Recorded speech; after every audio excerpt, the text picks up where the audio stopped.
Question of the day, and this one is obviously the one that came out last night. What are your views on the temporary suspension of the use of the Johnson & Johnson vaccine due to safety concerns? We saw the same thing happening in the European Union. They've also announced that they're going to suspend the use, and in the USA, this obviously is from the FDA's recommendation. And so we will be talking, she's hanging on for us. We'll be chatting to Dr. Angelique Coetzee in just a few minutes. She's the chairperson of the South African Medical Association. So more on this, but let's get your views in the meantime. Right, let's move on to those trending topics now. Hashtag Praveen. And that one is first up. And perhaps before we get into talking to this, this is obviously a hashtag that sprung up after the JSC hearings. And of course, some positions need to be filled in the judiciary. And yesterday, they were hearing they were interviewing candidates for the position, two positions that need to be filled, two vacancies at the Constitutional Court. And one of the candidates that was interviewed was Judge Daya Pillay. Yes. And then there was an admission, or do we call it a revelation? What do we call it? A disclosure by the Chief Justice, Mogoeng, about some issue relating to Judge Daya Pillay and Minister Praveen Gordhan. But we have that clip for you, so you can listen to what the Chief Justice had to say.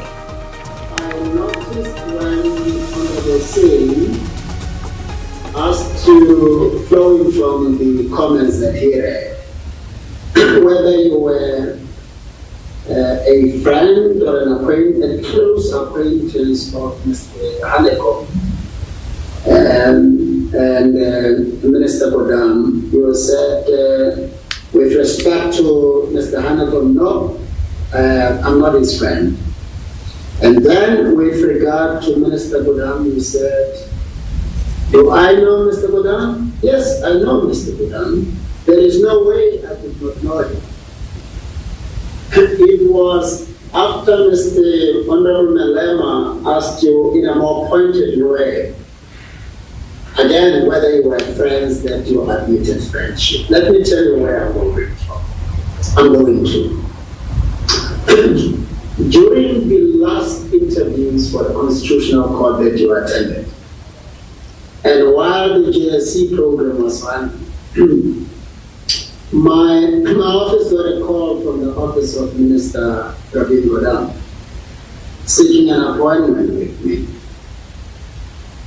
And I was a bit surprised. We had never met except at the meeting of the heads of the arms of the state, where he had to brief us as Minister of Finance regarding the true state of the fiscus at the time, so that we embark on the cost-cutting measures that you might be aware we tried to introduce them to us.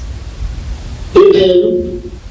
I took a break from the JSC proceedings, and I really don't know what the purpose of the meeting was. I don't have a clear recollection. I think there was something about the tax ombuds, but what stuck to my mind and left me puzzled was the following. He asked me a question. He said, how did my friend Daya Pillay evolve? Yeah. And those are the words from the Chief Justice. So this has now sparked a massive outcry. In fact, I'm seeing one of the latest statements to come out from the EFF is that they're going to actually be laying criminal charges. From what I can see, they open not a criminal charge, but they're opening up a case against Praveen Gordhan today. This is what they're saying. Deputy President Floyd Shivambu to open up a case against him.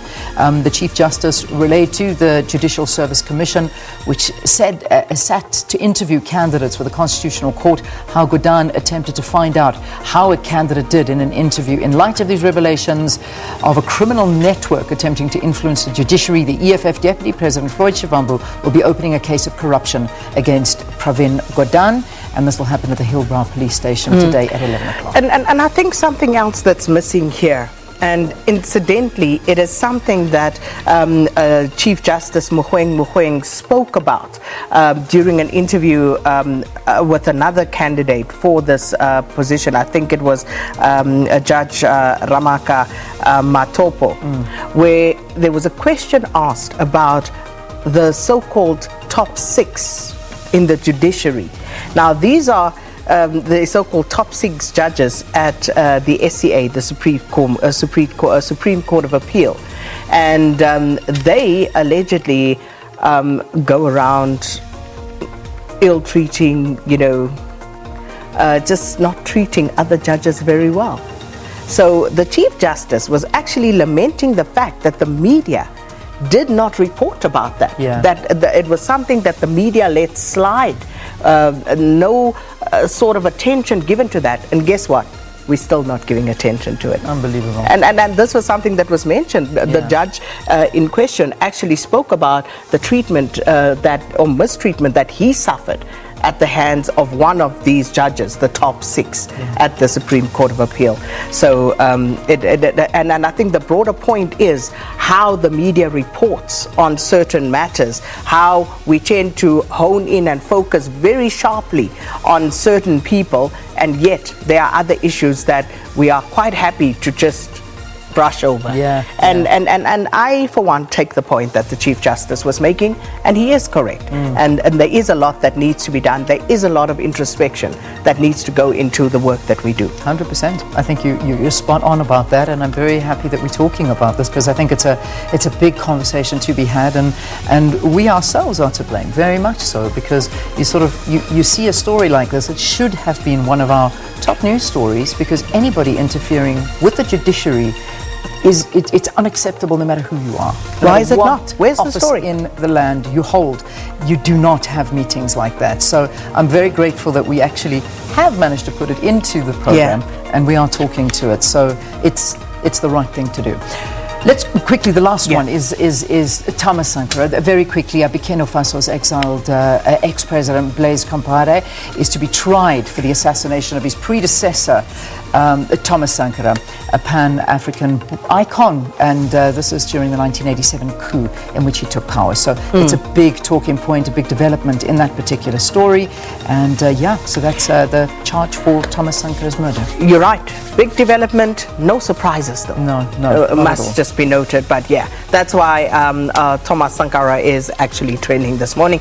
And then, of course, I think we spoke earlier on in the opening of the show about Eskom. They were training as well, because we are back to stage 2 load shedding. Some of us woke up in the dark this morning. Hello, no surprises there. But it was training along with Seri, because on the first day of Ramadan, a lot of Muslim folk woke up in the dark, so couldn't warm the food, couldn't have the food that you wanted this morning. Nothing worse than waking up with load shedding. You just fumble around. You don't know what's going on. You do. And you know me, I thrive on coffee. So to try and make a cup of coffee, and I don't want to get into it. You see, I need to boil that what La Crusade pot.